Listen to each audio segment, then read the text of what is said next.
The Blokebusters podcast is proud to be a member of the Pod Bros Network. You can find us, as well as other fantastic podcasts, such as Pencil and Ink Review, Another Damn Trivia Show, and Language of Bromance at podbros.com, as well as on most other fine podcasting services. Now sit back, relax, and prepare to share and enjoy the Blokebusters podcast.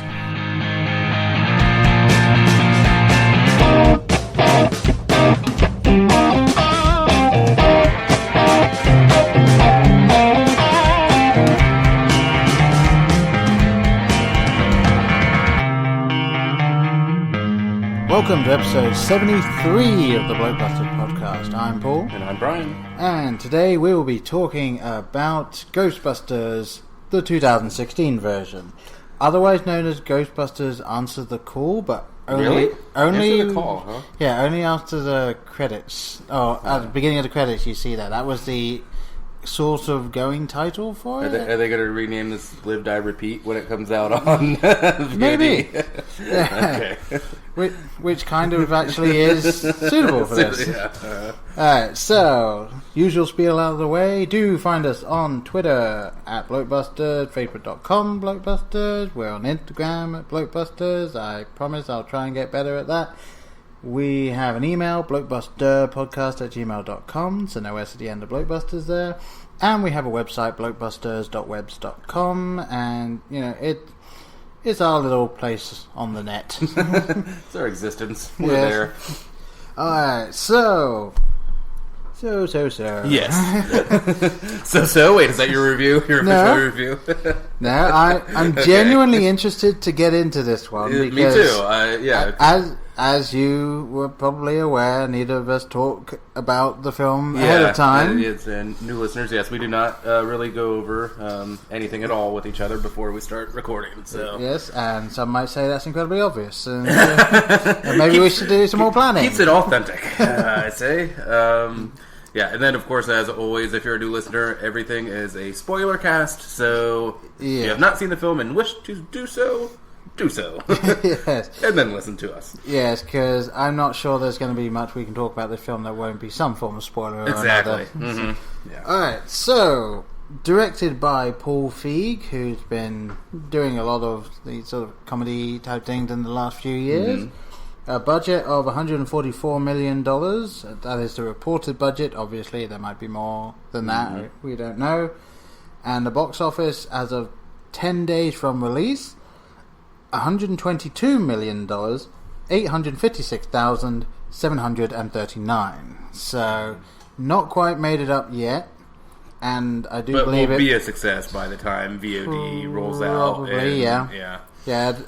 And I am liking that, even though something could be a box office failure, studios are now realizing that the on-demand and the DVD sales are just as important. Yeah, the back end of things, you make a lot of times even more. So. Yeah, so I have a theory as to why this doesn't seem to be doing that well. Now, when I say it's not doing that well, it is on track to beat at least Ghostbusters 2.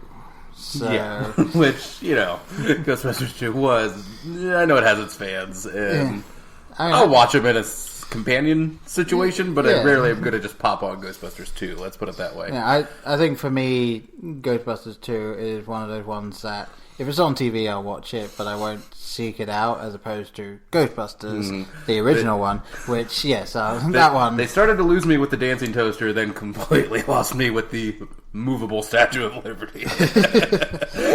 Although, given who is in it and who wrote it, come on. I know, alright. Okay. I'm down for a giant marshmallow man, not for a set. Exactly. Those are my guidelines, okay? Yeah. Complete fantasy. That's all you require. I will buy a 50-story tall marshmallow ghost, but damn Statue of Liberty, stay in the harbor. Alright, so why don't you let us know what this film was about then? What was it about? It was some busting of ghosts, I think. Some busting of ghosts? Yes. Right. What is the definition of busting in this busting? Capturing, I guess? Following a ghost. Maybe? Yeah, maybe. I don't know. There isn't a whole lot of they seem to neutralize capturing. more than anything else. So following a ghost invasion of Manhattan, paranormal enthusiast Aaron Gilbert and Abby Yates, that would be Melissa McCarthy and Kristen Wiig. Not in that order. Not in that right. Yeah, Abby is... Yeah. Switch it, reverse it. Yeah. Nuclear engineer Jillian Holtzman and subway worker Patty Tolan band together to stop the otherworldly threat. Along with occasional help from Kevin Beckman, I would say. Yes. And help is a very loose definition of the term. Yeah.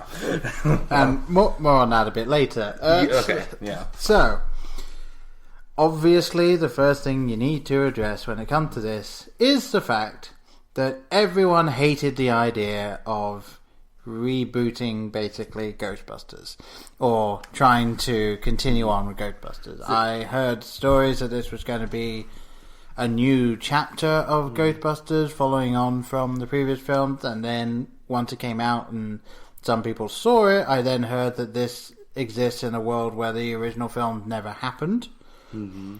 And I wasn't 100% on board with that, to be honest. We're getting to one of my points I wanted to make was that the trailers seem to, some of the worst editing of trailers I've seen for these films. The trailers didn't know how, or they didn't know how to market this film at all. No. It's because they were trying to tie it to that world. Sort of. I think one of them wasn't like 20 years ago that blah blah blah happened, and specifically. So in there they draw parallels. Yeah, that this has happened. And in case no one actually noticed it, the original trailer that came out, or the first proper trailer that came out, said blah blah blah years ago, 4 scientists came together to save New York. And then after suitable internet backlash, the next trailer came out saying 4 friends came together to save New York because what was his name? Ernie Hudson character wasn't a scientist. That was that's what we should be bitching about, internet. Yes, and more parallels may be coming a little bit later for that. But anyway, carrying on. I genuinely didn't know what to think going into this because, as you say, the trailers were kind of everywhere. Yeah, all over the map. And then going into it, I heard good things, but I also heard that what might happen is if you go in expecting to hate it, you'll hate it.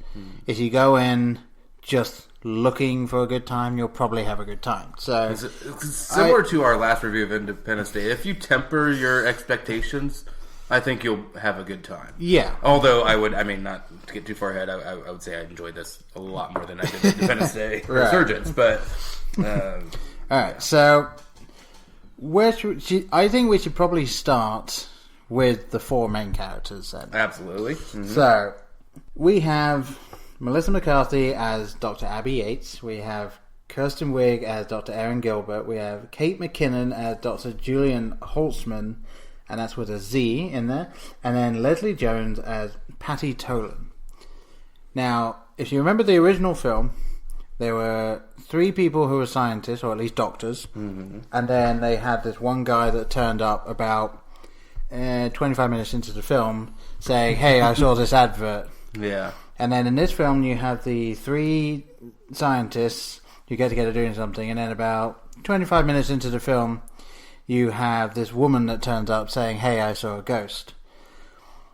And also, not to put too fine a point on it, the person that turns up 25 minutes into the film is of a different ethnicity to the other 3. And as much as I appreciate, like, maybe they're trying to be like, oh, look, it's like the original film or something, it's like, did you do that on purpose? Like, it had to be done. I mean, that can't be lost on Paul Feig or anyone else involved. Yeah, and of course there is a bit of a callback later in the film as well. There are cameos. We'll cover that in a bit, but it was a little weird when I saw it now, like, because now that you have like the whitewashing of Hollywood and all that, and all of a sudden she's sort of the token black woman in the film, as it were. I mean, she isn't. She plays a major role and all that. But when she turns up, it's like, oh, we've got the sassy black woman now. Like that. That seemed to be her role until she becomes a great part of the group. Yeah, I did like a lot of the decisions, but that was one where I thought it was just too close to, like, I don't know. I mean, I would have loved to see her as one of the other characters. I think maybe even the Melissa McCarthy character or something. I don't know, but completely switch it around. But yeah, I think she would have done well with Melissa McCarthy, actually. I mean, granted, I can see, you needed the sassy person to be the New York subway worker type thing like that. I can kind of see that, but also, and obviously we're reading something into it that isn't there, but the three white women being the scientists and then the black woman being a New York subway worker. A very blue collar job. But yeah, I mean, like I said, we're actually just reading something that was never actually intended. That's just because they needed these characters to fit the certain types, and that's how it worked out. But still, and we'll get to the funny here in a bit. But yeah, just what Leslie J had to go through on Twitter was just awful. So hashtag love for Leslie J.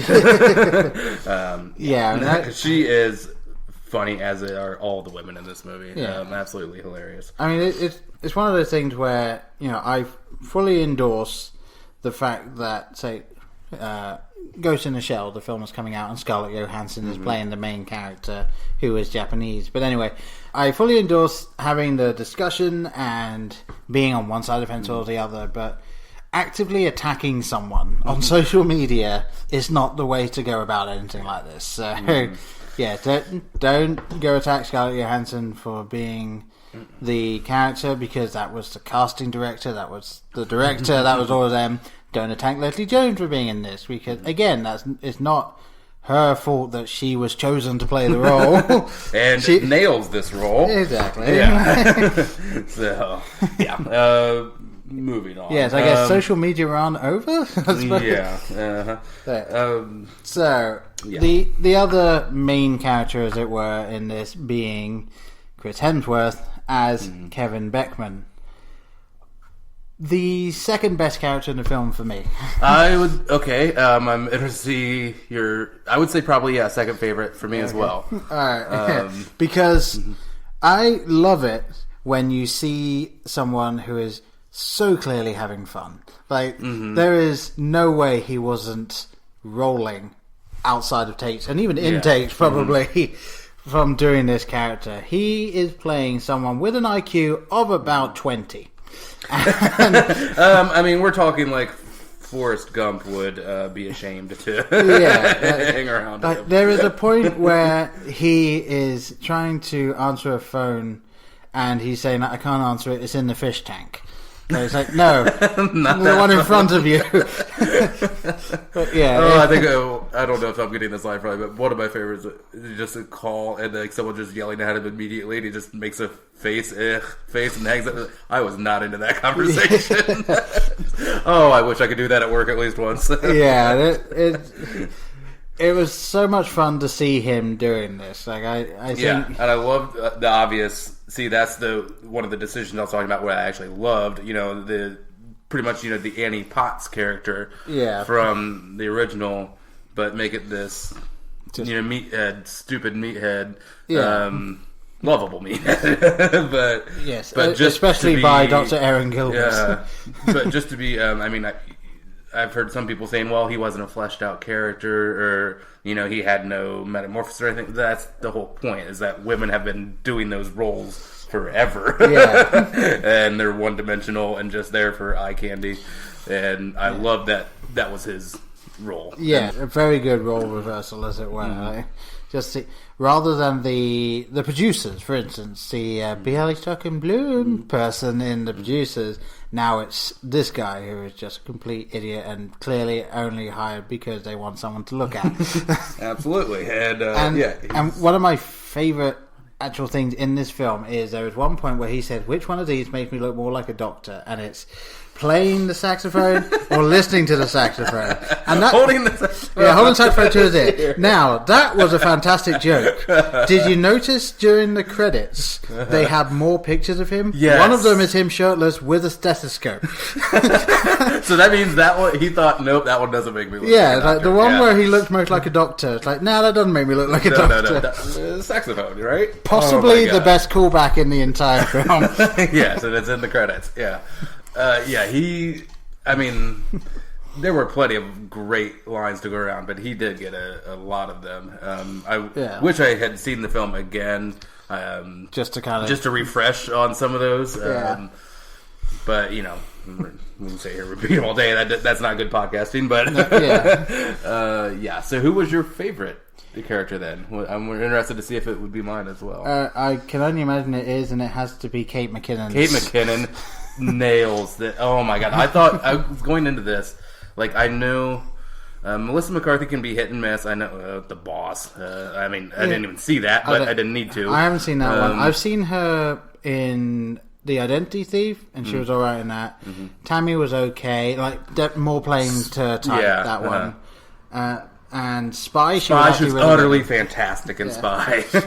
And so I knew, like, okay, I'm like, I'll probably like her in this. And then I was going into this thinking, okay, Kristen Wiig's going to be my favorite in this, just because I love Kristen Wiig and I love her comedy and her sensibility and how she can deadpan so well and have these horrible things happen to her and just play it perfectly like the slime. But yeah, Kate McKinnon stole the show. Yeah. She was absolutely the best part of this movie. Now, I had to write it down. The very first thing that I thought of when I was watching it, and I had to write it down. It's one of only 2 notes I made, really, when I was making sure I wrote something down, is that at the point in the film when the ghosts are all there and they're fighting them, when she pulled out the 2 guns and started using them, that was almost a Pacific Rim moment for me. Shit!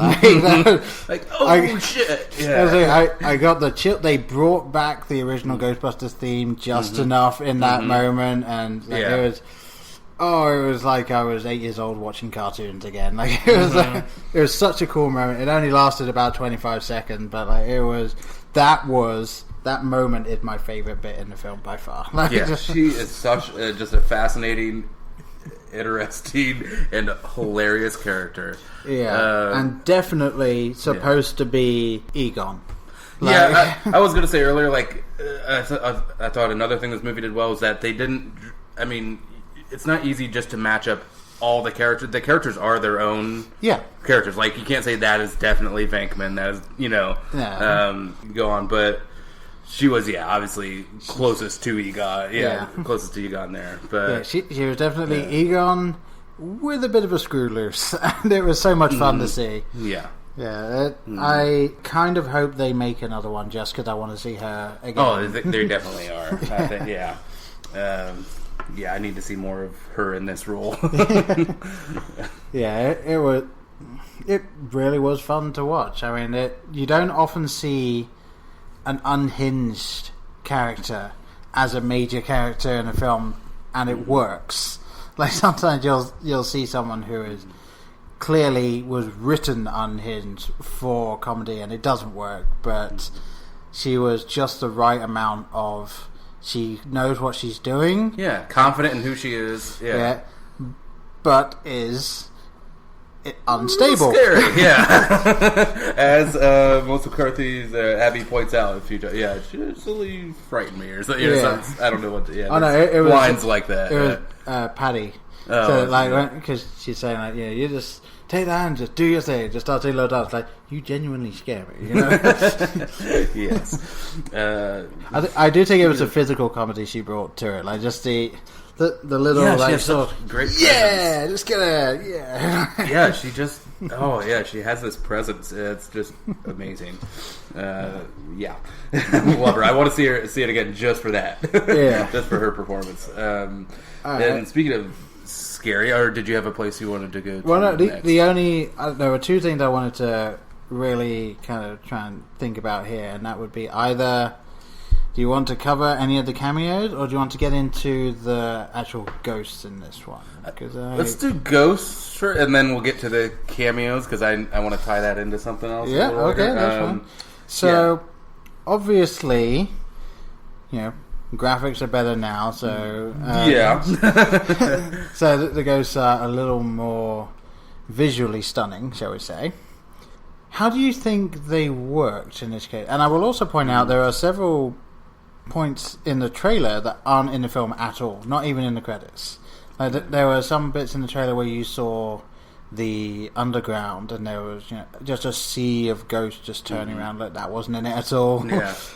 There were a couple of other either ghost moments or just lines. I think the hotel manager is like, well, I think it's far too dangerous for anyone else, but you guys will be all right. That wasn't in there at all either, and I kind of appreciated that. So I like that they had bits that were just for the trailer, which that's always my problem with trailers, is they show too much. So I prefer if they show something specifically. Yeah. But the ghosts in this, I thought were obviously they were very well polished, and most of the ghosts were great, but I didn't feel as though they were that menacing, even though they were supposed to look like it. I thought, because I was just trying to picture myself, because when I saw it, there were some young kids going into the theater, and I'm thinking, oh my god, I would have nightmares. Like, the electrocuted guy was terrifying, I thought. The electrocuted guy I thought was relatively tame. The one I thought you were about to say was, of course, right at the end with the Ghostbusters logo ghost when he gets burnt. Oh, okay. That one I can agree with, but I'm thinking of, they didn't actually show the ghost doing any form of real terrifying, other than there's the very first one who you don't see the ghost terrifying him. He's just like scared of the situation in general. And then at the end you've got the guy. Very quick plot thing here. The guy who's making these machines that make ghosts more prevalent, and then he's doing it to break through to something. He dies specifically to make sure he'll come back and lead them. He takes over Chris Hemsworth's body. At that point, that's the most active any ghost is in this entire film. He's the only one that actively does the background. There isn't a whole lot of, like this title might lead you to believe, there's not a whole lot of ghost busting. Yes. And yet, so in the original one, you see, like, obviously you get the whole thing of, they keep getting phone calls and like, they have to go and deal with this one, they have to go and deal with this one, they have to go and deal with this one. In this one, there's maybe 2 phone calls they get that you actually hear about, and they only actually go to 2 places, I think, before anything kicks off. It was a little like, can you show me more of the ghost doing something here? We only got to see the ghost interacting with the Ghostbusters, with the exception of the first 2. Because obviously the first one's like, here's what the ghosts are like now, and then the second one was, this is why Patty gets with the Ghostbusters. So, and then the rest of it is strictly interacting with the Ghostbusters. That's it. So it was, they do take a backseat, and then I was good on Slimer. I don't need, I knew he was going to be, because of the trailers, going to be in there, but Slimer was played out in the first movie, so I don't know, we don't need him doing his thing again. I do appreciate that once again Slimer is not named. He's not named in the first film, he's not named in this film. They are just like, what is that? And absolutely no explanation as to why he is very different to every other ghost. Why he's just a blob. And where Mrs. Slimer came from. Mrs. Pac-Man Slimer. Which the second I saw her, I was like, that's Peg Bundy? Is that what they were going for there? It's supposed to be, I guess, an homage to Jim Belushi in Animal House, where he rides off at the end of that with a blonde. In that case, that's something I didn't fully get then, because I do know that they all said on the set of the original Ghostbusters that Slimer was basically the ghost of John Belushi. And did I say Jim? Yes, Jim. That would be the brother, right? That'd be the the less funny. If we can be honest there. Yeah. Mm-hmm. Or at the very least, apologies. Less iconically. Less iconic, yes. He is the Kevin Farley. Sorry, Kevin Farley. Yes. Love you. But as I said, the ghosts looked really good.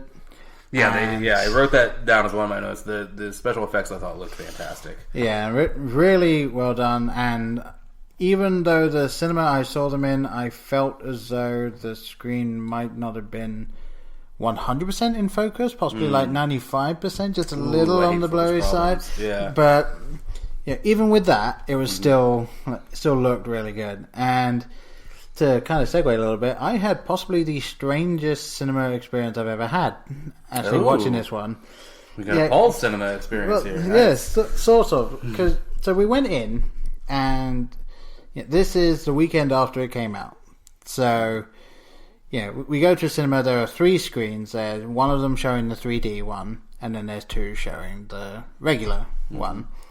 And we just missed one because we went to get something to eat and we waited a little too long in there, and so we were stuck behind. So we just went to one that was an hour later, and it is you might know where it is. It was screen 6 at the Rave, which you go in, you go left, you go right. The one right at the end. There's only one door. Okay. There's a relatively small screen. We sat 2 chairs down from someone who should have, I would guess, was about 80, and his wife. There was someone behind us who was probably in their 50s. There were some kids further down ahead of us. There were people that wouldn't shut up about 2 rows ahead and 5 seats down. And then there was a kind of giggly person who was like, "Oh, that was very funny," every time there was a joke. A little bit behind us. Just laugh like a normal person. I cannot stand that's funny. And then saying that. The previews were louder than the film. Really? Yeah. It was as if it had kind of muted every little bit. I was even wearing my hearing aids. Yeah. It was like I was wearing my hearing aids, and I was thinking it was a bit quiet. And then Jamie said, "Doesn't it seem a bit quiet?" Like during the pre-show, and then the first trailer started, and it was still a bit quiet. And then the next one came, and it was a lot louder. And then the next one came, and it was a little quieter again. That was a bit weird. And then the film started, and okay, not super quiet, but quieter than I would have thought. Yeah, you shouldn't be straining to hear the film in the theater. And I will say that there might have been a couple of lines where I had a bit of trouble hearing what they were saying, but all in all, I was able to hear it all, so I wasn't too diminished by that. But it was just very strange that it was that quiet with a really weird audience. Just an odd mix. There was laughter where there should have been laughter, but aside from that... there were people that wouldn't show up at... It was like every 5 minutes you could just hear them say something. It was like, it's clearly quiet. Would you mind not doing that? Just have... If you must, do it during a loud action scene. Yeah. But I'd prefer you shut up altogether. Yeah, pretty much. This isn't your living room, idiot. All right. Back to the ghost. Yeah, just finishing up on the ghost there. Yeah.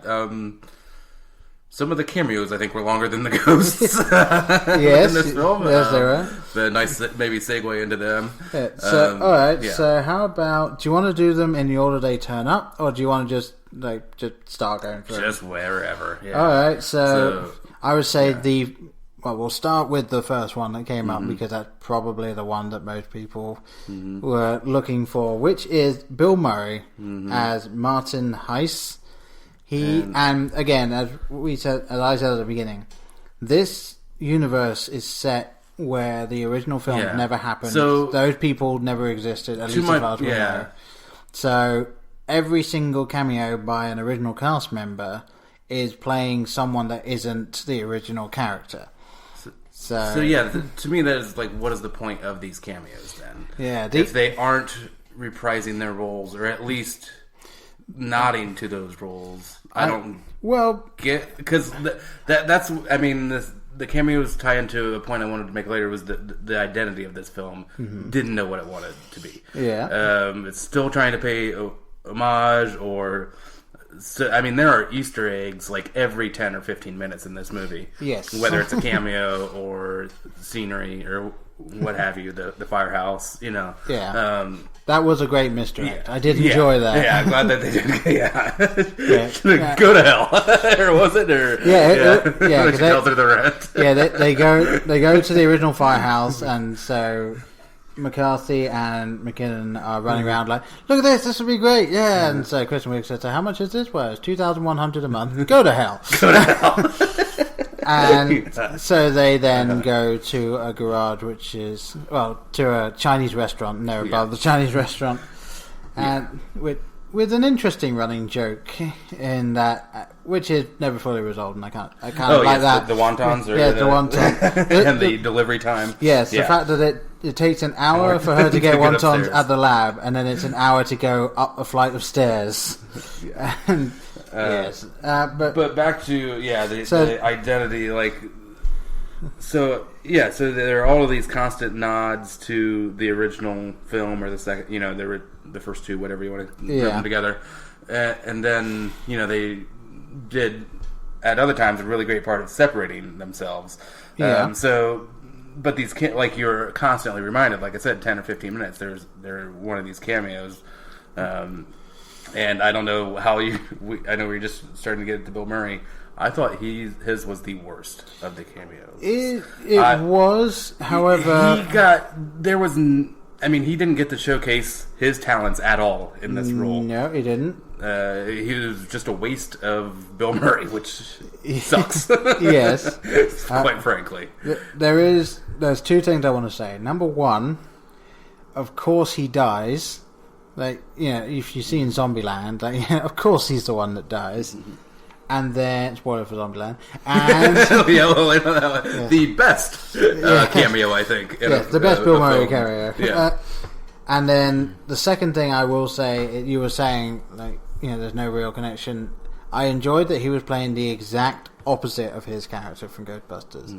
Because obviously his character in Ghostbusters, he's playing a psychic on TV and doing all this stuff, and then in this one he is a debunker. He's basically like Neil deGrasse Tyson, but for debunking myths. Like he is the guy that everyone goes to and says, is this real? And of course, and I did like he's on TV. It's like, okay, so here's this guy, and it went so long without showing you that it was obvious who it was going to be straight out.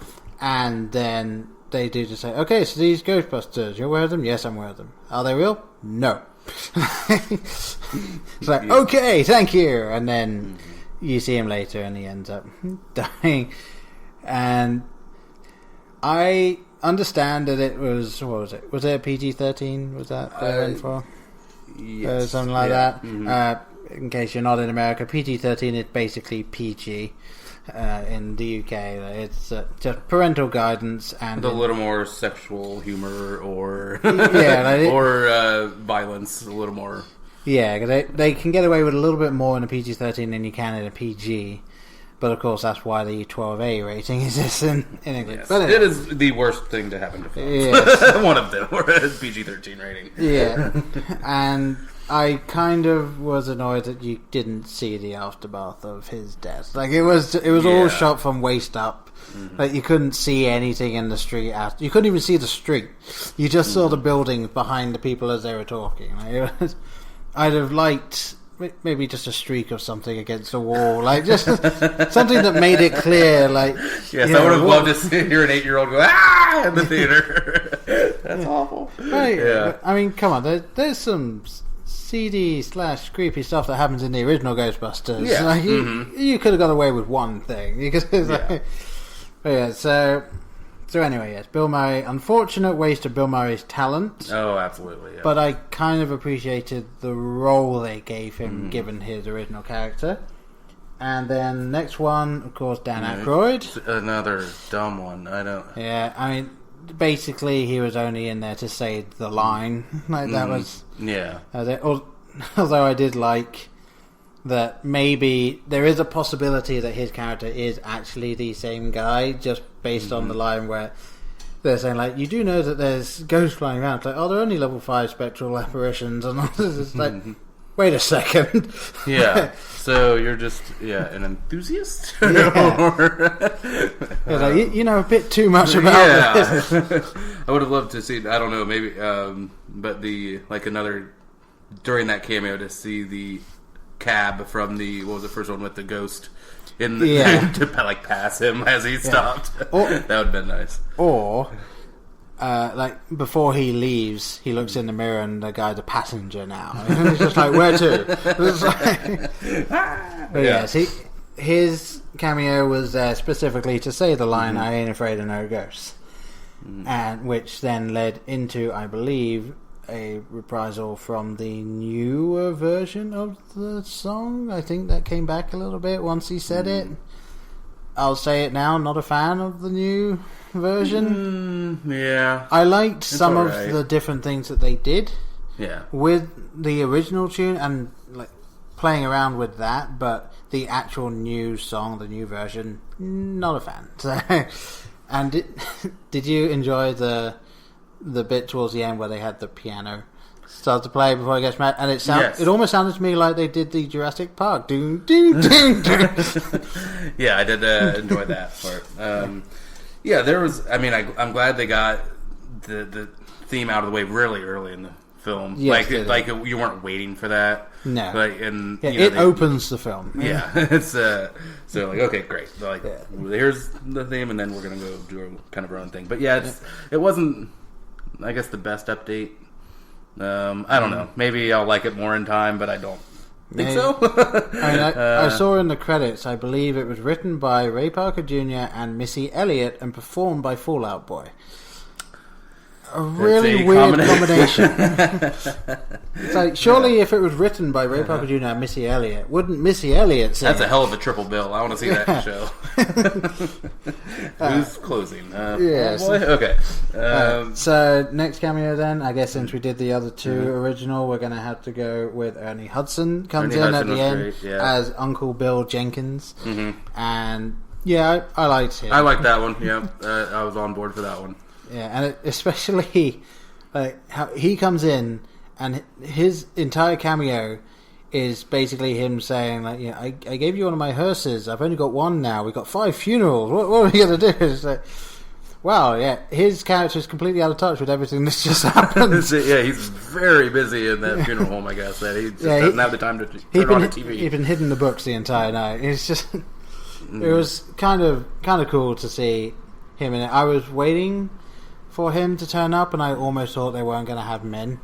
And then the second the next hearse comes up, and before anyone gets out of the car, and they're like, "Oh, that's her uncle." It's like, okay, here he is. Yep, I should have. I had the thought I should have seen this coming. I should have seen that Ernie Hudson was her uncle that she kept alluding to. Yeah.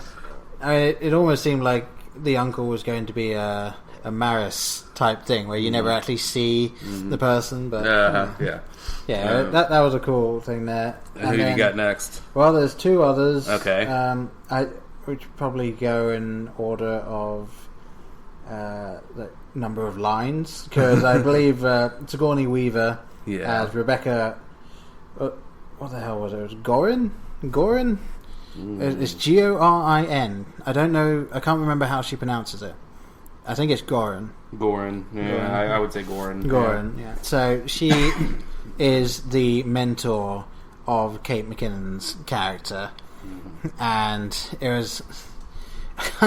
it led to one of the best lines by them as well, like where she's just like, this is all unstable, and then Kate McKinnon's just like, yes it is, yes it's very unstable. And it was nice to see that, and again playing up the fact that none of the cameos, with the exception of the next one, have anything to do with what they were doing in the previous film. Like, she's not a violinist; she is a particle physicist. Yeah, a little random there, just to have Sigourney Weaver as a particle physicist. But I get the feeling that they probably just had a day or two to film most of these people, so they were like, okay, what's the quickest way we can get these people in? And Sigourney Weaver, as far as I can tell, is pretty much up for anything when it comes to her previous roles. She's like, sure, I'll do it. Like, yeah, why not? I had a lot of Sigourney Weaver that day because my air conditioning was not working, so I spent the day at the cinema, which is, great way to spend it. Got some air conditioning in there and see some movies. So I had seen, prior to Ghostbusters, I saw Finding Dory that day. Yeah. And so another fantastic Sigourney Weaver. Yeah. The whole time I'm thinking, I'm like, wow, this would be a good drinking game. Drink every time they say Sigourney Weaver, which is a lot in about a 10-minute period. Hi, 15 minutes. I'm Sigourney Weaver. Hello, Sigourney Weaver. Yes. So I'm like, okay, wow, a lot of Sigourney Weaver today. She was one of my favorite cameos, I guess. Yeah. I think... I don't know the other name you got on, but I think it was probably my favorite. Well, the other one that I wrote down would be Annie Potts. Annie Potts, yes. As hotel desk clerk. Yes, the best. Of course, she was answering the phone. And another one where it was obvious it was a cameo from the fact that...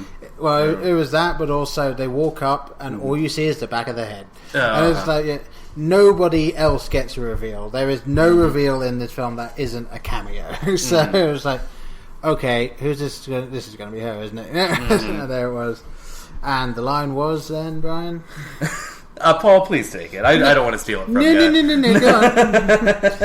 What do you want? I can't do it. No, I can't give it any justice. No, I can't do it. It's only Annie Potts that can do that. Yeah. It was. Yeah.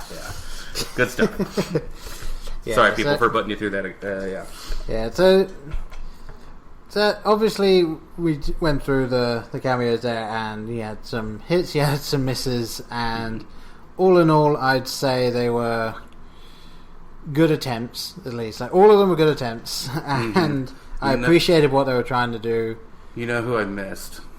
Well, I can only imagine it would... Well, there's two people. I would have loved Rick Moranis. And, I need Moranis in my life. Yeah, I mean, I fully appreciate the fact that he has officially retired. Yeah, he doesn't do anything. And he's not done the Daniel Day-Lewis thing of, okay, I'll come back out of retirement. Like, he is done with acting. And I think so sad. He's so funny. Yeah. Yeah, but I can kind of appreciate it because... After a certain point, if you have so many iconic roles, you're going to end up just doing repeats of that. Like, he's either going to play someone who's like Dark Helmet, or he's going to play someone who's like Zelensky, or he's going to play his character from the original Ghostbusters. And it's just like I can understand why he would not want to do it, and maybe this would have been the role where they did have him be somewhat similar to the previous one, but yeah. So, barring a cameo, I would have also liked to have seen a character for Kevin to interact with. You know, his Moranis, I guess you would say. You know, that kind of love interest or something equally dumb. But I guess that's not the point of that. You know, just to have a dumb woman with him. Well, the point of his character appears to be just to be eye candy for some. Eye candy, and then for us, comedic relief. Which I shouldn't even use that term because this film is all comedic. Yes, you need to say comedic relief from the comedy. From the other comedy. Yes, that was happening. Yeah, that's the other thing I wanted to get to. This film starts off, I mean, at a breakneck speed of jokes. Yeah, and I mean that's. It loses a bit of that momentum nearing the end of the second act, or I would say. But they just are one after another. That's like one of the reasons I wanted to see it again, because there's so much I forgot about that I know I was laughing. But just the sheer volume and then quality. There were some really funny jokes in this. There were. I was going to say the level that they seem to be going for jokes put me in mind of Airplane. That is not to say I found it as funny as Airplane, but that constant just each line sort of builds to something. Like there's always something kind of going on, and there are slower points where they're actually getting the plot across, and of course Airplane doesn't need plot to come across. But Clue will always be the high bar, and I will use any excuse to bring up Clue, but that is one where the jokes do not let up at the speed and quality. No, it is 90 minutes of one-liners. The part in Clue actually that made me laugh the hardest, and I've never been able to explain it, is the ending where... Which one? That's what I was going to say. The one ending where, and I think it's when you find out that the butler is the buttles. Yes, the butler is the one that's actually orchestrating it. And they're going around the fact that everyone actually ended up killing someone, and then Christopher Lloyd's character is like, but who did I kill? And then this person said, oh, you had to kill this person. He just goes, oh, shot. Like, for some reason, that line floored me. Not the go-to, I'm going to go home and sleep with my wife. Well, that is a good line. Or, of course, you got the flames on my face, flames. All right, we got to get out of the Clue tangent here, because we'll get lost in there. Yeah, so back to Ghostbusters. One thing I will say, and from one of the trailers you saw Melissa McCarthy punching a ghost, and there were so many people just saying, like, what? How could you, like, work? How did it work? What is it? Yeah. And I felt that by having Kate McKinnon's character just be this person who is always tinkering, always trying to come up with more stuff, like, there's so many gadgets that she comes up with, that of course she would come up with this. With a ghost punching glove. And it's only used, like, 4 times, like, in total, as in 4 actual punches. And I'm not even going to really go into the fact that even though it's motion activated, there's one point where she is swinging her arm around and it's not going off. But there we go. Like, I didn't mind that, because that was at a point where it was, the getting towards the climax of everything, and it was just like having that go off would have then just been, I think, one joke too many. Oh no! Yeah, I did like the update on the gadgets and the traps and the proton packs. And the first time they have to, like, wheel, it's its own entity that they have to bring this energy source, which is actually a great thing. Something that wasn't in the original. Like, you never saw the development; they already had the tech. And whereas through the beginning of this film, you see them some cockroach. You see them, or you see Kate McKinnon going like, okay, this is just getting annoying. How can I retool this? And then she does, and then that's how you come up with the original proton pack and all of that. So it was cool, a cool update, and I appreciated what they were doing there. I really did like that.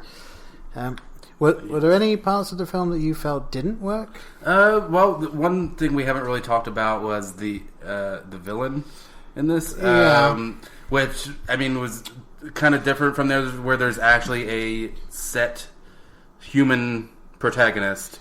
Antagonist. Yeah. Mixing my words there. Yep.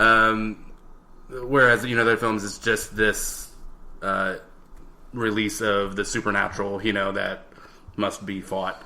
Like we've already said, kind of takes a backseat here. But the creepy loner villain didn't really play too well for me. Like, I mean, obviously, he's the one causing all of this, causing these rips in the dimensions. And no specific reason given for how he knows to do all this, or how he's able, to create these little portals or these machines that cause them.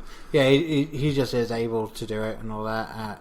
And he's a self-proclaimed genius, so maybe something happened to him, and then that kind of sparked him off of it. But they don't go into it, and to be honest, they didn't really need to. Like, this was a film where just to have a bad guy who is just, he's gonna destroy New York and end the world. Like, that's kind of all this film needed. Even though it would have been nice to actually get some real backstory and stuff like that for it. Yeah, but and the whole his whole character motivation that he's shut out or whatever from society. This is 2016. Weirdos are celebrated. Yeah. So find your group. They're out there. Yeah. Just the internet. You work in a hotel. Whatever weird thing you're into, you can find a whole bunch of other people that are into it as well. Yes. So. Yeah. It was a bit of a stretch, and he kind of felt to me a little bit like the curator from the second film. The one that, it's Vigo! Yeah. Yeah, of course, I should know the actor's name, and I just can't. Yes, Peter something. McNichol. Peter McNichol? Is that right? Something along those lines, yeah. A great character actor and all that, but that's kind of the vibe I got from this guy. McNichol, yes. Yeah, like... that character, if he was even more socially inept and just like withdrawn, that's kind of yeah. And again, it could have been that's where the inspiration came from and all that. I don't know. We didn't write the film. Well, yeah, he was my favorite part of that second movie. Yeah, yeah. So yeah. Yes, exactly. That it was really weird coming out of this film because I didn't know what to expect going in, and I came out definitely enjoying it more than I thought I was going to. And my wife even noted that she felt I enjoyed it more than I thought I was going to, and that she thought I was going to. So it was fun. There were.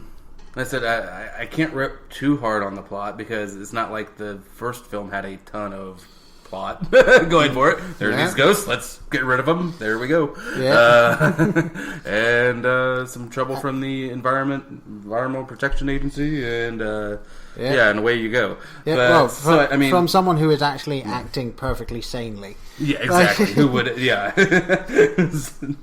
that deserves none of the scrutiny that he's doing his job, and none of the dickless comments, none of all that. It's true, this man has no weakness. And at the very end of the credits as well, another original callback, as it were, when they're listening to the EVP stuff, and of course she calls out to the others and just said, "Does anyone know what Zool is?" And didn't she write a paranormal book? Would that not come up in any research? I really did. I guess the other films didn't happen. I was kind of hoping, once I heard that, I immediately had a flash and thought, wouldn't it have been great if we could just kind of hear the voice, and we hear it mentioning Zool, and then it turns out that Rick Moranis had recorded a line or something like that. Fantastic. Yeah. Obviously he was the gatekeeper before. No, Keymaster. Dana was the gatekeeper. Yes. Yes, Dana was Zool. Sounds like you got enough people in there already. Alright, sorry, I'll stop quoting Ghostbusters. Maybe. I don't know if I can hold that promise for another 10 minutes, but we'll see. So, like I was saying, some plot issues for me, which I said I'll admit isn't an absolutely fair criticism because it's a Ghostbusters movie. Yeah. But it did, like I said, lose a little bit of its steam, I thought, in the final act. I wasn't really interested in the struggle. Which one? Well, just the kind of final fight. Oh, okay. I was kind of just, I know they're going to win. I'm not, and then let's make it a big ghost because we had a big ghost before. So it was kind of a nice little take on the original again, where they were like, okay, what do you want to see? It was like, how about something nice and cute? So it's like, oh, like this? Okay. It's something to the effect of, this is not what we agreed on. Something like that. I'm not getting the line, but that's pretty much it. Yeah, one of her best lines, I think. Now, we mentioned cameos before, and I would just like to bring up now the worst cameo in the entire film. Oh, okay. Ozzy Osbourne. Oh, I thought you were going to say Al Roker. No. I'll be perfectly honest, I didn't really recognize the other people, like the Al Roker, Pat Kierman, Rosanna Scotto, and Greg Kelly. I'm not growing up in America and watching TV, I did not recognize those people, but Ozzy Osbourne. Mm-hmm. What the fuck was he doing in this film? I don't know. Because it was at a metal show, so you have to have Ozzy, I guess? I mean, obviously the poster outside is like featuring Ozzy Osbourne and all of this stuff, but he's not on stage when any of the ghosts happen, and they didn't even get Sharon to be there to tell him to shut up or something like that. Like there was no payoff to his line. We've seen it in like commercials and stuff. We've seen this type of appearance from him already. I mean, well, yeah, it was nothing like, what was it? Was it The Spy Who Shagged Me? I think it was, where it's just like balls. These film producers are just fucking balls. Yeah. Like balls, Ozzy. It's like, I know, boobs. Boobs, so, yes, yeah. Yeah. Like, these are the same fucking joke as the last movie. What fucking joke? You know. Yeah, that was good. Yeah, I'm okay with that one. That one was a good Ozzy Osbourne. This is just, he's lost some weight, I think. He didn't look right, and he's just like, he doesn't look right in years. I think something's happened again. It's like, wow, that was a completely pointless... Yeah, who is this for? Yeah, who is this cameo for? Because it's not for the 10-year-olds who don't give a shit about Ozzy. It's not for... It's not for the new people who are getting into the film. It's not for the old people because he wasn't in the old film. Mm-hmm. And there's no... So it's the weird Ozzy Osbourne fan / Ghostbusters. You're trying to hit that niche there? I only guess that Paul Feig is an Ozzy Osbourne fan. That had to be met him at a party and said, "Sure, I'll throw you in the movie." I guess. I mean, I'm just gonna something like that. You know, I'm just having a quick look here, and nope, he's not on the soundtrack, so that's not even it. Yeah, I don't know. Yeah, I mean, luckily it's by and it's lasts like 15 seconds and then it's gone. But, yeah. So that's the saving grace. It doesn't ruin anything. It was just kind of, why is that there? Yeah, that's right. And then another just great, like, they got this guy to do it, Charles Dance as... Yes, I love some Tywin Lannister. Yeah. And for me, I'm not a Game of Thrones fan, so for me, Charles Dance is always going to be Lord Vetinari from the Terry Pratchett adaptations. I thought you were going to say Last Action Hero. Was he not? Wasn't he in that? Oh, as well? Yes, he is the bad guy in that. He was very good in that. I think, yeah. The best part of that shitty movie. Oh, come on.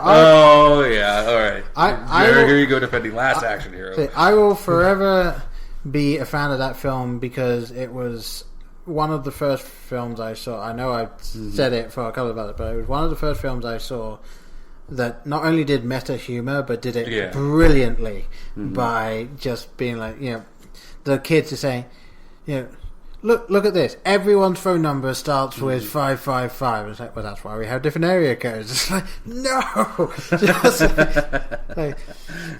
all of this stuff happens, and you walk away with a bruised foot. Like, what is it? And, so... All right. We'll agree to disagree on that. Have you ever seen... Cracked It has a great video like on how creepy it is that this old man just hangs out with this kid all the time, and the dependency of it's a really funny video. I don't know. They use the material to really make things look really uncomfortable. Right. But back once again to the Ghostbusters. Yeah. So obviously it's round about time for us to actually get to our rating of it. Before we do that, I did get one thing from Chris from Storybreakers. He gave their patented 7-word review with a poster, which, if I remember, I will put out along with this episode in a slightly explanation thing, because I believe he felt a little differently than we did. Just a little. His 7-word review is: safe, forgettable reboot, nothing more, nothing less. Bit harsh, I think. A little. But, yeah. I mean, maybe he just wasn't as much a fan of Kate McKinnon and the others as we were. See, I didn't go into this as a fan. Like, I was we talked, I think, briefly before we started recording. Like, recognized her from her Bieber performance on SNL, which I don't really watch normal television. I don't, so I don't really get to catch Saturday Night Live, and I wasn't really familiar with Leslie Jones at all. Nope. But they both won me over through the course of this film. And for those of you that are completely unaware and probably wondering why she might have acted the way she did in the film, yes, Kate McKinnon is gay, and that might be why some people might not like her. Like maybe they're not a fan of the tension that they might see in some of the films. Trump supporters? Okay. Yes. Gotcha. Yes, and so just so that we don't alienate the 1% of people that listen to this that might listen to Trump, you might not be the typical Trump supporter. So there you go. You might be the anomaly in his camp. Okay. So we're going to do that, and we'll leave it right there. Nice disclaimer there. So yes, I don't remember who gave their review first last time. Oh, I don't either. So how about you go first this time? A little bit of editing on the podcast here, everywhere. I think for now on, whoever introduces it, the other person goes first. So we run with that? Let's run with that. Okay. Meeting adjourned. Yes. Okay. All right. So this movie for me was a kind of a bit of a mixed bag. There were a lot, like I said, the jokes I think make this movie for me. The performances by all of the women I think are great. Yeah. And going into this, like we talked a little bit earlier, I didn't really give my opinion. I wasn't really looking for a Ghostbusters reboot, and it had nothing to do with them being 4 female leads or anything like that. I just thought too much time had passed, and why are we trying to go back to this material? Yeah. So I still have a little bit of that feeling. And for anyone that doesn't like the movie, I don't think you can say it's because of their performances by the leads, because I think those were all fantastic. They were. So, I mean, maybe some lackluster plot. The film struggles with its identity, like I was saying. Didn't really know who it was trying to please all the time. No. But there is so much good humor in this, and Kate McKinnon just big hearts for Kate McKinnon. Love you. Like, just completely one of the funniest performances I think I can remember in a long time. Yeah. I don't even have a comparison to go back to. Just absolutely hilarious. So that for me pushed it over the edge. Right. To last thing we did a big review on Independence Day Resurgence, where it was just a meh review. Yes, it was. Won me over to the good side. Still not a great movie, Right. but one I wouldn't mind seeing again. Like if it's on Netflix or something, I'll pop it on and watch it. For if for nothing else, just for Hemsworth and McKinnon, like absolutely, those two make the film. They do. So I would go with once again, real quick auto ratings. Yep. Everything starts out at a perfect score of a 0. We take off incrementally small amounts at the beginning for things like performances, sets, effects, whatever. Plot hole. Yeah, so take off -0.5, and then as we get lower, just full points and half. Yeah, so -10 is supposedly as bad as that film. That there are a couple of exceptions, couple breakers there. Like a new Mordecai, and Dread, I think. Yep. Maybe, which we've since revised. Yes, we have. Yeah. But either way, I would go in at about a minus, I would say. I'm going in between two ratings, -3.5, I would say. Okay. I'm kind of tinkering with a -4. I think that's probably where it will probably sit for me. Okay. But I'm at this point in time a -3.5. Okay. I think it'll settle once the sediment settles down, the debris floats all down. It'll be about a -4 for me. Yeah. Or maybe you might rewatch it in 6 months or so, and you'll go, actually, maybe I'll. Maybe it'll bump up, but like I said, not great, but funny and good and worth your time, I think. Yeah.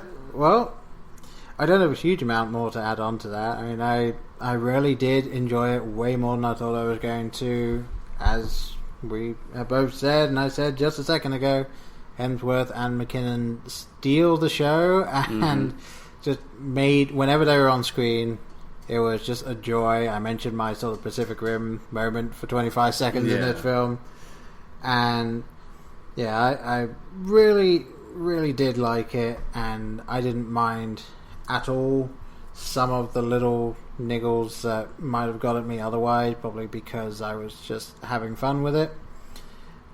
And for those of you that are wondering, like, they're tarnishing the name of the original one, blah, blah, like any of the such might have, like, the original ones still exist. Yeah. The original ones, and they're in a different universe, clearly. So the original ones are not touched at all by this, other than loving nods and stuff like that by the person that made it, who clearly is a fan of Ghostbusters. So, like, if your main issue is it's not the original Ghostbusters, then just don't see it. Like, don't rag on it because they're trying something different. It's not going to be. You were never going to be happy with this because unless you want a shot-for-shot Psycho remake, with the exception of adding one shot, I believe. Yeah. Looking at you, Vince Vaughn. Why the hell was Vince Vaughn making... Anyway, yes. So going back. Neither here nor there. Moving back. Yeah. So, I think I'm going to have to say -3 for me. Oh, yeah? Just because it was so much fun, and the type of film this is, you're allowed to have the slight lack of plot structure because it's clearly built around the characters. It's built around the performances, So, -3 for me. Might go up to -2.5 on repeat viewings if I notice more stuff. If I don't, then it'll probably just sit right there. And we really want to know what everyone else thinks. Yeah. Obviously, we heard from Chris over there at Storybreakers, and Tom, looking at you here. Tom, where are you, Tom? Yes. Tom. Yes, either make sure you put aside an extra 5 minutes in the recording studio next time to record something, or write something down. Seriously. Seriously, there's this stuff on paper, and there's these things called pens, and you just put the one on the other. Don't get the order wrong. And just start moving it. Yeah. Oh, gotta love in-jokes that only us. That's it. That is for us, folks. Yeah, there are 3, maybe 4 people on this planet that will realize what the hell we're talking about. And yes, everyone else has just gone on to the next episode of a different podcast. So please do get a hold of us. Just search Blokebusters everywhere that we are currently. I'm trying to see what we're not on and see if it works. But we're on Twitter, Facebook, Instagram. You can email us, blokebusterpodcast@gmail.com, if you want a really long form discussion or anything like that. And have a look on our website if you really want. There's links on there to our current episodes, our latest 3, I think it is, Film for Thought episode, and our Film Spotlight episode, which we've been having a lot of fun with, and are definitely still coming out. It's just editing. It's just a backlog. Editing and the staff at Blokebusters is overrun. Yes. That is to say, us. And more accurately me. Full disclosure, myself being the person who is going to have a CEO, baby, editor, all other titles. Yes, my wife is going to be giving birth in 11 weeks or so as of this recording. I am editing everything. I'm trying to run around, make all this stuff happen. I have a day job as well, so yes, this is. Hold your horses, it's coming. Yeah, I'm trying to get this out as quickly as I can. So there we go. If there's any delays, that's why. So, all right. Well, with that little self-pity party at the end, absolutely. I think that's been enough for us. So I've been Paul. I've been Brian. There you go. Bye.